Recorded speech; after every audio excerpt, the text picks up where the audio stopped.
තනපුඩු ඇතුලේ මොනවද තියෙන්නේ? රතු පාට සිනි ගඳ ගහන දුගද හමන ලේ. එහෙමනේ. එහෙමයි. තනපුඩුවෙන් එළියේ පොඩි එකක් කට තියෙනකොට මොනවද එන්නේ? සුදුයි, හරි රහයි, හරි ගුණයි, හරි පෝෂණීයයි. දරුවා බලන් ඉදි වැඩෙනවා.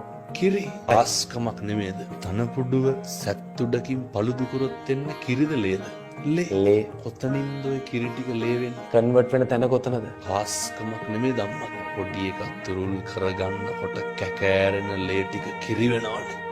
මුළු ලෝකෙම සත්තුන්ගෙත් එහෙමයි.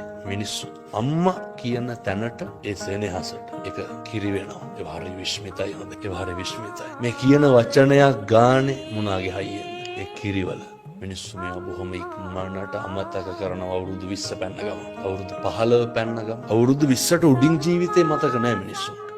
මිනිස්සු කතා කරන්නේ අවුරුදු 20න් මෙහා ජීවිතේ.